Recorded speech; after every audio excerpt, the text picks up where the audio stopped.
voyager na mpepo ya CAA esila di. Na tuni est-ce que si oyoka nyeke se avion na mapata? Bwaka misu kote di yoka son. Bilengi ya kovoyager na CAA ezongi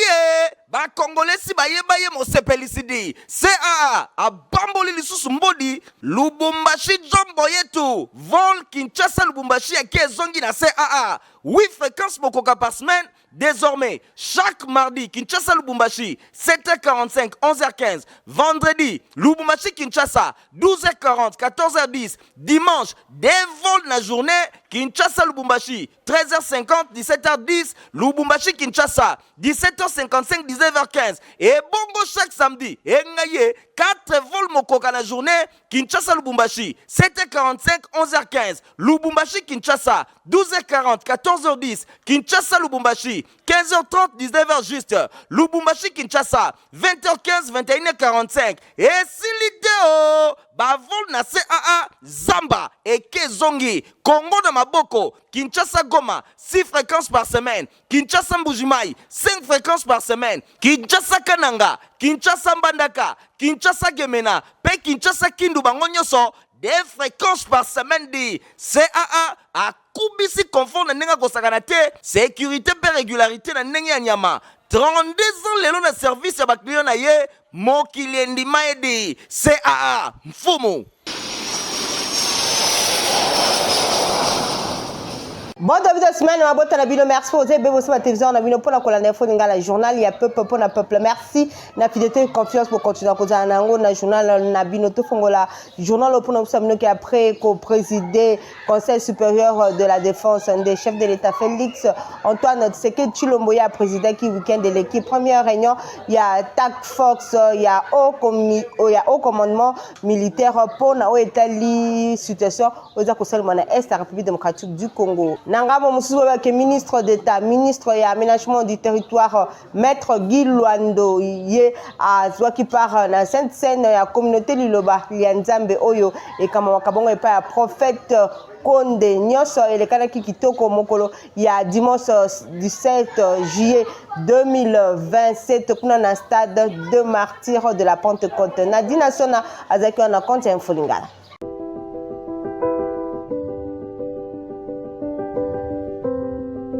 Participation, il y a ministre d'État, ministre et aménagement du territoire, maître Guy Luando Mboyo et Zali Kotalisa. Engagement naye pour soutenir ba initiative religieuse, pe communautaire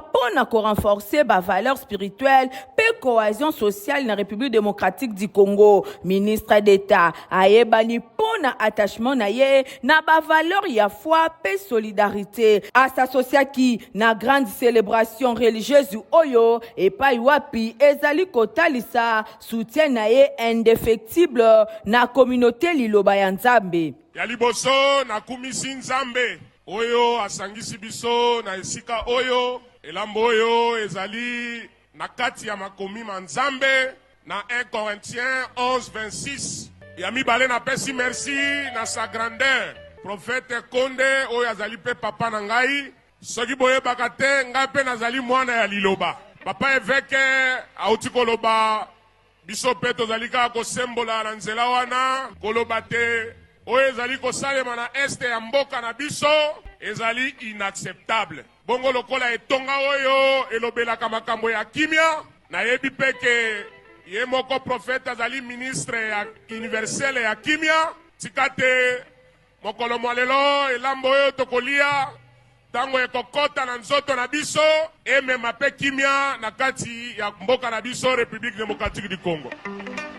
Rassemblement na stade de martyrs de la Pentecôte et sangisaki ba milliers ya ba fidèles oyo ba uteki na mokili mobimba pona koya ko partager moment ya prière événement oyo toujours na bokambemi ya prophète Konde et talisi ndengenini bazali ko renforcer foi pe ko rapprocher ba membre ya communauté pona ministre d'État ministre ya aménagement du territoire et zali esengo pona ye na ndenge a participé na importante cérémonie oyo pe a réaffirmer engagement na ye ya ko promouvoir ba valeur ya kimia, unité pe développement na République démocratique du Congo.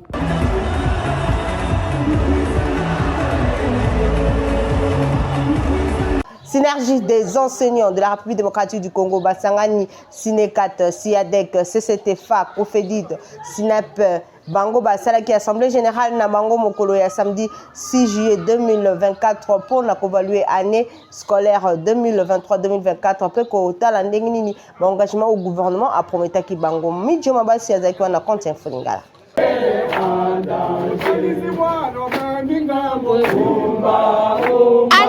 2023 et 2024 et comme Inasuka, il faut évaluation d'Enge Momesano, synergie des syndicats des enseignants de la République démocratique du Congo, Basangana, Sinekat, Siadek, CCT, FA, Kofedid, Sinep, Pesipeko, Basalaki Assemblée générale pour la évaluation. Kotala, bon engagement au gouvernement a promis bango. Ba décision mingi ezomaki na o etali évaluation lokola. Non retraite irrégulier, ba futa ba enseignant o ba désactiver bango, ba accorder nouveau barème salarial pour na ba enseignant. Ndenge Jean Bosco Puna a précisé qui. Likambo suto déplorer awa ezali likambo ya ba retraite oya yaki kopesa. Apesi ba enseignant ba retraite même au solo ezalité. Donc les Cambouana pezali ko sala koko so pambate ba enseignant o ba ke retraite na moya lelo bazwaka misolo te baza pe na ba soins de santé te ata ko na mutuelle la santé basi ba bengana bango. Donc ezali vraiment likambo monene ndenge kaka to pesaki gouvernement mbela batia politique salariale chef de l'état andimi makambo wana kasi tozali ko kamwa na conseil des ministres oya lobby Toyoka Boulamatari a zonge la makambo etali ba akora bibwa. Akora bibwa ipesaki enseignant 20 000 francs. Nan yango akoiko bika na 20 000 francs. Non à l'injustice ndenge Madame Angèle Paenzo, président ya Siadek à Lobakipe. Na tango tozali kolobela politique salariale, tension wana ekozala de 1 à 10 bandana secrétaire général tina moto ya suka. Soki secrétaire général azali kozwa 30 moto ya suka azali kozwa 3 mais lelo oyo tozali komona président de la république alobeli politique salariale na compte rendu bozali kopesa biso makambo oyo etali accord ya bibwa mpona kopesa 20 000 francs makambo oyo etali ba prestateur ya examen d'état 2 éditions oyo efutama te jusqu'à lelo mais tozali kopesa lisusu mwa longoni ya parce que bazali na kofuta baye bazali kosala sikao mais oyo ya kala bafuta te mbongo ya kala ezali wapi esengeli ba interpeller ministre ya kala aya koyebisa biso mpona nini mbongo wana ezofutama te. Basi pe mibali pe bilenge o église méthodiste ini bango basala ki déclaration week-end et l'équipe pour na kotalisa attachement na bango na ba valeur pe ba tradition africaine bolanda bango bazamongo na micro ya Fabrice Lundo pe Igor Ntingi. Ngomba ya méthodiste ini région épiscopale ya Congo central na conférence annuelle ya Congo ouest. Maloba ya batambwisi batata ba mama pe bilenge pona bosimbami na bango na oetali maloba pona lolenge ya biso bayindo ba africain epesameli na bilenge ya conférence annuelle ya Congo ouest biso batambwisi ya lingomba SSC 28e communauté méthodiste unie au Congo central na conférence annuelle nango ya Congo ouest kotala bosimbami na biso pe lolenge na biso ya bakristo na lolenge ya molimo ya lingomba oyo ya Wesley kolandisama na mibeko oyo euti na milulu tote assemblée générale tokotaki awa na Kinshasa kolandisama pe na buku ya mibeko ya biso ya lingomba méthodiste uni na mokili mobimba oyo ezali esika ezali kotalisa banani bakoki koloba na tina na lingomba tolobi boye iyo na lingomba méthodiste uni kolandisama na Matthieu 28 19 Hébreux 10 25 pe Jean 17 21. Iyo na régionalisation oyo ezali nzela ya kopesa biso lolenge ya koyeba komisunga biso moko pe koyeba koumela kati na kosambela na lolenge na biso ya baafricain pe bakongolais pe toboyi makambo ya libala ya mwasi na mwasi mobali na mobali to ya moto na nyama pe na makambo nyonso etalisami na makambo wana biso toboyi yango po ezali kondimama te na mukanda ya Nzambe pe na mibeko ya mboka na biso wana toboyi komona yango na Lévitique 20:13 pe na constitution na biso na makambo maso oyo biso tozali kondima ete tokotikala kosangana na lisanga okondima régionalisation oyo ezali komema lingomba penepene kobika lolenge ya bomoi ya bato mboka na mboka ndenge bango bazali pe tokotikala libela na kati na Église méthodiste unie oyo ezali kati moko na mangomba to biyamba ya Église du Christ au Congo pe tozali nsima ya motambwisi na yango Nzambe atia maboko nganga Nzambe Monseigneur Longe Onasho ya Daniel pe tozali kobenga bandimi banso kokeba pe kozala angele pona bato nyonso bazali koya na maloba ya lokuta pona koboma lingomba ya Méthodiste unie ndakisa lokola Église méthodiste globale pe na bamisusu nyonso ya mike oyo balingi koyiba bandimi bamema bango na bisika na bango esalemi boye le 6 juillet 2024 matondo mingi nanga musuwe bake na 8e rue de Bonhomme kuna na commune ya Matete ba élément ya la police nationale congolaise bakangaki bakuluna oyo ba kotelaki libota moko héritier mapindemi Jérémy Makambo bazaki na compte info ngala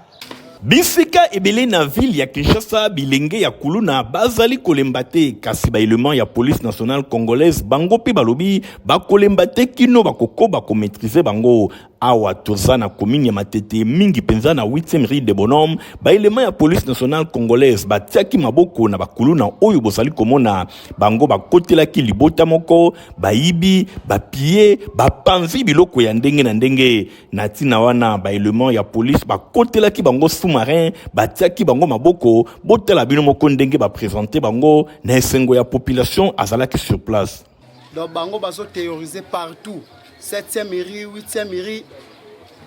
ainsi de suite koboto la ba mama mbongo na ba 4 heures koboto la batu ba téléphone bazane kiri oyo ya yembe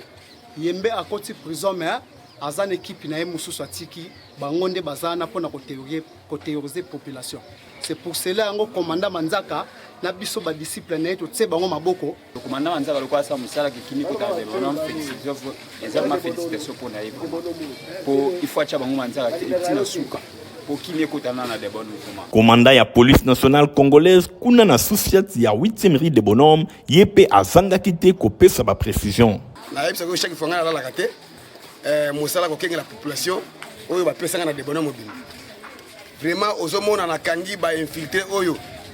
bato mabe pena oyo bazosala mama na scandale na de Bonhomme oyo ba bengi Chedede oyo azali mama na kuluna ya makasi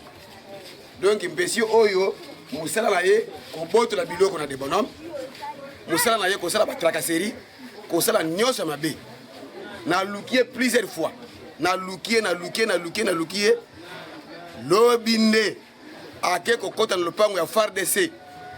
ake ko menacer FARDC ya batu na mwasi na bana donc ti to kangiye yemo kazoye ba shendende o bayebi boyinde ezali malamu tango la police azali kosala mosala esengeli ko encourager bango pona ko décourager bilenge nyonso oyo ba beti tolo balobi ba kolemba te pona kuluna l'état pe akolemba bango te kaka na boyinde phénomène kuluna ekosila. totikala kaka na masolo etali bafile société baki ba élément ya la police bango ba évacuer ki weekend eleki ba mama o ba tu batekaka bongo lelo ya rail mingi penza na quartier paka jumakuna na commune ya Limete. Reportage une fois de plus Jérémy Makambo elengo na héritier Mapindemi. bandeko ebele bazali koteka bisika na ville ya Kinshasa bazali ko mesurer ba risque oyo bazana yango te likolo ya mbongo mutu azali ko se permettre koteka n'importe où botala bino moko awa le long ya rail tangu train et les kaka tuite soki ezalaka ndenge nini awa toza na quartier paka juma mingi penza na commune ya Limete ba mama oyo bomoni ba mesana koteka kaka pene ya rail soki train ezali koleka basali semblant kokima tangu ekoleka bazongi lisusu mombongo na bango kaka lelon ya rail ezali kaka na paka jumate ezali mwa bisika ebele nde na tina wana ba element ya la police bayaki pona ko évacuer bango enfin que lelon ya rail ezala vraiment na ndenge moko ya kimia train eleka na ndenge ya malamu pona ko éviter ba danger to ba catastrophe ya ndenge na ndenge oyo ekoki kosalema vraiment ba mama nde bazoteka place oyo ezakaka yana risque ya liboso ezapena pasi parce que mutu so mona zoteka ba pemena na barai boye azana na bana na ye azana na famille na msu mobali akufa msusu papa mama bakufa ye moko atikala msusu mwana moko azala donc abandonné aluki ateka donc eza pasi faut population barake jamais na monde entier bapaté traverser ya ponte mboka na biso bamona bapede bapena sa ponte c'est que boye kuka accident bane bakufa normalement na monde entier na se po bateka le problème bazolela ke balu basela bango wengena osala eza awa te le gouvernement asala place mo eza ke protéger bango mais oyo mokonzi alobi eza solo eza mpona bien na biso moko po lelo soki klika me alobaka ke facie ete ela biso mais na se apon awa nde tobanaki koteka te bandenge banaki kosala mingi bakuluna bapase babotola bato meta tozoteka mwa sécurité ezali tozoteka aire moko mutu mabe alingi asala mutu mabe akosala te mais nde bozoboya wana yeba ke policier eta moko ake patrie pose etikali peut-être des policiers mabe esalemi bakoya defante po babatela pose mais awa eza mpe parmi bamesure de sécurité oyo mabe ezosalama awa te oyo eza pont kasi awa mpe kuna mpe kokoma te mais eza te po bandeko bazoteka ezosunga mpe bandeko bazoya mapermutation ya mbongo mpe tokende famille eza ebele ata kutu police nationale congolaise aye kobengana yo te mais yo moko bisika ozali koteka eske ozali kotala ba risque ozana yango te bizaleli ya boye esengeli kotika la vie est sacrée esengeli kobatela yango soki mbongo ezali kodomine makanisi ya bato ekozala malamu te kaka na masolo o etali ba fait de société ba kiba élément ya la police nationale congolaise ya commissariat ya Kingabwa kuna na commune ya Limete ba organiser ki salongo moko ya kafu weekend eleki pona ko curer bongo ba kanivo o eza kotungisa population reportage.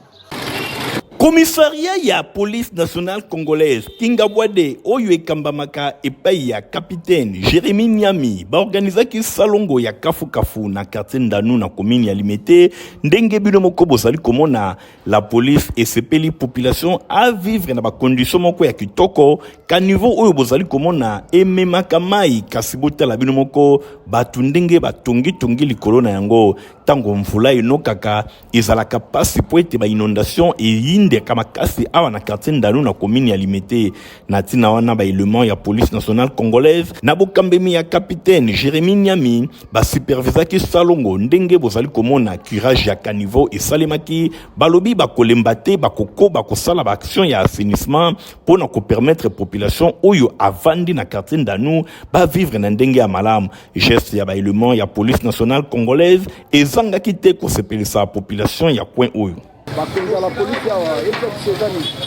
Bon, le problème déjà c'est quoi? Carnivore au Ezalia, c'est vraiment carnivore. Carnivore au va tirer à Pamba, ça va tirer, bon, va tirer, bon, le lobby dans le Robeta, poubelle de raison à l'issue. Quartier c'est quartier Mounini, moi et outil depuis l'Icolo, carnivore est fait à la Mounini. Bon, quartier bel tout quartier négligé ma casse. Pour le commandant Jérémy, na musoro sa na kata quartier Ndanu, le monde est ma casse. Ayana belema na ye, c'est ma kitoko. C'est kitoko, ali mo konzi moko, ala na souci à peuple. Ye moko pe capitaine Jérémy Nyami azangaki te kopesa ba précision par rapport ya oyo bakani kosala. Initiative de outil à kotala que chaque année batu batelaka na Ndalu batu bazindaka batu bakufaka raison pour laquelle totali namoni ke esengeli tosala salongo mpona kokire erasi so kokire yango omoni ke mai kolekalitele par rapport ekota bato na ndako bakufa. Tobeta bongo masolo ya honorable na Mbungu elongo na complexe scolaire mama pe bapona usamino ke proclamation pe collation de ya ba élèves ya maternelle et seulement ki kitoko kuna na complexe scolaire mama pe ba école ya fondation na Mbungu bola na reportage pour. Très cher Ditapi, très cher Bara, distingué d'invité à vos titres respectifs.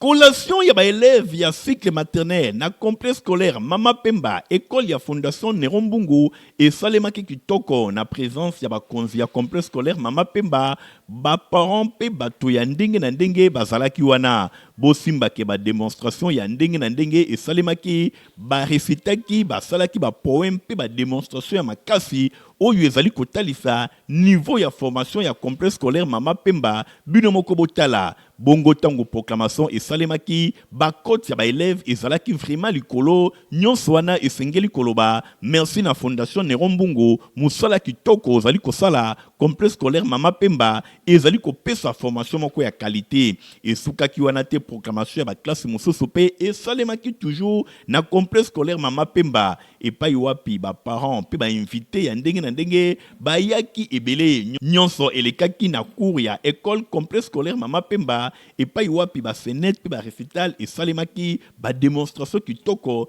nyonso kaka pona kotalisa formation à qualité oyo ezali kopesa makuna ba mot de circonstance epesamaki pe na mbala moko proclamation elekaki kitoko ba cote ezalaki vraiment élevé ndenge moko ya ba parents bazali kotalisa pona formation na mapema na sepeli makasi bana bazolo ba poème kitoko vraiment formation o nerozo pesa même ba sele ba pesa na bana o ezaki kitoko makasi na sepeli bana ba ya ebele lisusu mwana nga atangaki maternelle mais azalaki mayele donc babandaki kolandela ye mpenza bien akoti première primaire na ye na Mama Pemba na début azalaki na difficulté mais lelo nde naoloba bo mwana na koma osatisfait akoma obimaka mieux deuxième bosimbake na complexe scolaire Mama Pemba école ya fondation Nerombungu formation ezali vraiment ya qualité pour na année scolaire 2024-2025 et sika ezali se moko ya kokomisa bana na yo ezwami na commune ya Kisenso mingi penza na quartier Bikanga et pa wapi enseignement ya qualité ezali kopesama boye numéro 1 ya fondation Yemoko Nerombungu azali kotia mayele pe ba moyen nyonso pour na formation ya élite moko ya malonga na République démocratique du Congo ba parents ezali esika ya kotinda bana po ba atelier ba formation ezali kopesama awa iloko ya koloba ezali te. Maître Samba, ambassadeur, peut mettre Misusu ya école missionnaire Bango Basalaki Milulu nene mikolo eleki pona honorer formation na Bango Bauti kozwa na discipline ya jiu-jitsu. Bolanda reportage oyo. Nyonso ebandaki na tongo ya dimanche 30 juin eleki na virage ya quartier Bikanga ezwami na commune ya Kisenso wapi epai batiaki tatami pona ba démonstration ya ba arts martiaux esalemaki epai ya ba élève ya ba maître oyo bazwa formation epai ya grand maître Wane Mputu Moba ya jiu-jitsu boxe karaté, judo pe ba discipline mosusu yemoko grand maître Mputu elongo na ba maître sportif pe population ya nzinga ba tondaki awa kolanda ndenge bana bazalaki kolakisa mayele oyo bazali koye kolanda ba club na bango ba démonstration sportive esukaki na Kisenso te et continuaki na sima ya nzanga na commune ya Matete plus précisément na flat hotel ya honorable Nerombungu oyo ezwami na quartier Mutoto esika ebongisamaki pona milulu remerciement ya grand maître Mputu epai ya ba maître oyo ye a format awande ba démonstration ya makasi esalemaki na ministre ya bakonzi ya fédération congolaise ya jiu-jitsu brésilien et discipline associée Fekoju Beda boye ba grand maître ba maître pe ba responsable ba club pe ba invité misusu bazalaki na esengo na maloba ya coordonnateur ya activité oyo maître Samba Mavinga ambassadeur atalisaki tina asangisaki ba maître mususu bazwa formation ya makasi epai ya grand maître Mputu na école Bison Mère en tout cas nazana esengo ya mingi na journal lelo ya le 30 juin ngai grand maître Poutou naza na esengo mingi ya komona bakoko na ngai na bamaître na ngai baye kolakisa ngai arts martiaux oyo ngai nalakisaka bango yango wana nde na esengo na ngai makasi yango apesaki mpe merci na honorable Nero Mbungu na ndenge asutenaki bango na organisation ya milulu oyo esengo mingi lisusu ya makasi ya koleka mpona mokonzi na biso Nero Mbungu fumu abanga moyo oyo bayebi ya mwamba mobimba bino moko boyebi alors apesi biso sale mpona manifestation toza nango na journée ya lelo yango moni asepelaka na biso nde apesi biso sale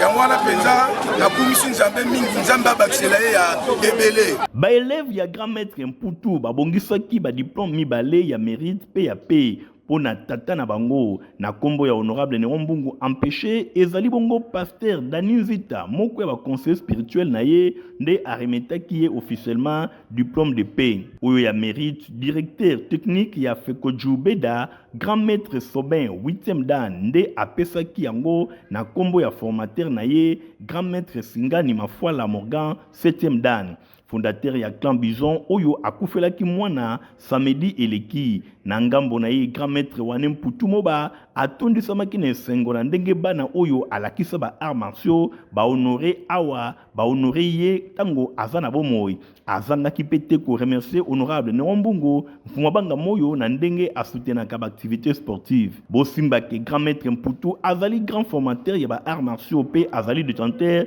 ya ceinture noire 7e dan abanda sport depuis 1980 et pa ya grand maître Kalemba na Kisenso na école Bison mère ya Jijitu pe ayekola ba discipline mususu ndakisa karate judo pe boxe milulu oyo elekaki vraiment kitoko pe na suka ba organisateur babongisaki bilei pe eloko ya komela pona ba invité nyonso boye bazangaki te kotalisa esengo na bango pe ba félicitaki maître ambassadeur ba maître mususu na ndenge ba sepelisaki formateur na bango grand maître Mputu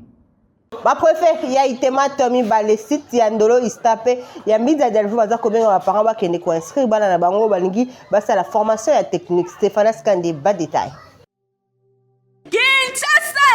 boyo kasangola memeli bino na oyo etali bongo ba formation ekuba na domaine technique ya solo yango nde esalaka ke babenga bana na bino ba ingénieur yoka pona année scolaire 2024-2025 Institut technique de météorologie aviation et télécommunication itemat ndolo ista pe itemat binza ista na delfo na commune ya Ngalema bazali kobengisa bapara nyonso ya Kinshasa pe ya ba province ya RDC oyo bana na bango bazali na ba ambition ya kolanda ba formation na ba domaine technique lokola aviation civile, mécanique générale, mécanique automobile, électricité générale, construction générale, météorologie et électronique oyo na kati na yango bokozwa 3 options totangi radio transmission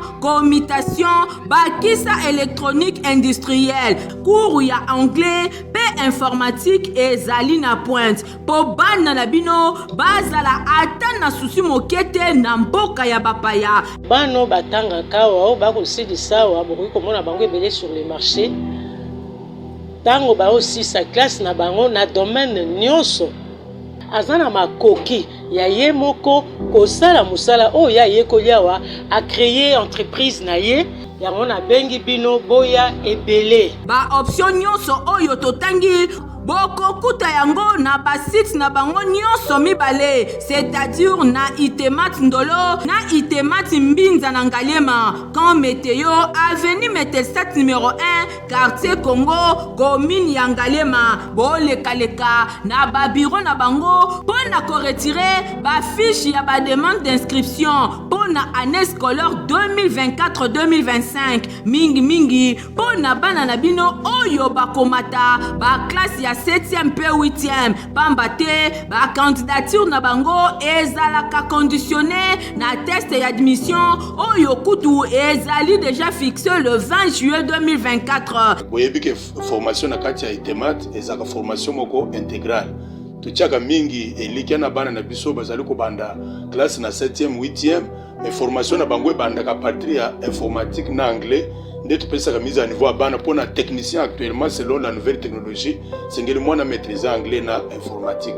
et puis tokei mpe kosignaler bapratique oyo ezali kosalema na badifférents domaines techniques na biso. Je pense yo moko omoni ndenge tosili koyamba laboratoire ya simulation ya bavol mpona bana section aviation civile na baatelier mosusu. Je pense nde mabongiso tosili kobongisela baboti po ete baye na lombangu le 20 juillet déjà inscription et premier test kosalema ya inscription na kati ya itemat istan. Pona bino bolingi bozala na nzoto kolongo no bana bino bazala na santa kitoko esenge bamela poto Protivap. Ah merci, ya buinde bana nyoso baza kuringa à la prochaine.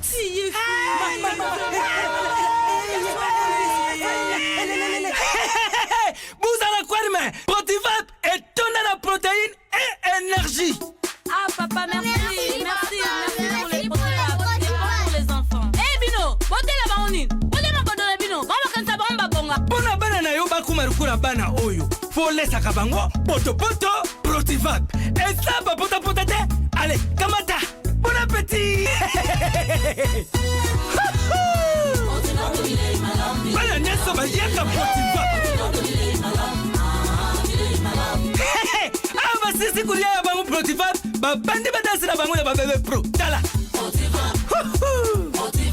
Ba yango. Tata kitoko ntoto makachi. Tukana mbimbi. Oyo tukana mbimbi. Makusa. Protivap. Poto kitoko pona ba bébé pro. Vous avez kebele pona kolana info ngala journal ya peuple ceux qui vous sepela kinango. Osa merci na Francis Kanzaloko Kazaki na sima ya caméra. Concours rédactionnel ya Nadine Asona pe Midjo Mabasi héritier mapindemi ya superviseur qui journal Oyo montage sima qui pa Fabrice Lundombi. Ngavino topsana rendez-vous mukola lobby. Au revoir. Qui a dit que bilingue a convoyé dans pepo ya CA ici l'a dit. Na tuni est-ce que si yoka nye que c'est avion na mapata bois kami sous côté dit yoka son. Bilingue a convoyé na CA ezongie ba congolais si baye mo sepelisidi CA a bamboli lisusu mbodi Lubumbashi jombo yetu vol Kinshasa Lubumbashi ya ezongi na CA 8 fréquences mokoka par semaine. Désormais, chaque mardi, Kinshasa Lubumbashi, 7h45, 11h15. Vendredi, Lubumbashi Kinshasa, 12h40, 14h10. Dimanche, des vols la journée, Kinshasa Lubumbashi, 13h50, 17h10. Lubumbashi Kinshasa, 17h55, 19h15. Et bongo chaque samedi, engaye, 4 vols mokoka la journée, Kinshasa Lubumbashi, 7h45, 11h15. Lubumbashi Kinshasa, 12h40, 14h10. Kinshasa Lubumbashi, 15h30, 19h juste. Lubumbashi Kinshasa, 20h15, 21h45. Et si l'idée bavol na CAA Zamba et Kezongi, Congo de Maboko, Kinshasa Goma, 6 fréquences par semaine. Kinshasa Mbujimai, 5 fréquences par semaine. Kinshasa Kananga, Kinshasa Mbandaka, Kinshasa Gemena, Pe Kinshasa Kindu Bangonyoso, des fréquences par semaine dit CAA a kubisi confort na nenga kosakanate sécurité pe régularité na nenga nyama 32 ans lelo na service ya bakliyo na ye mokili endima edi CAA mfumu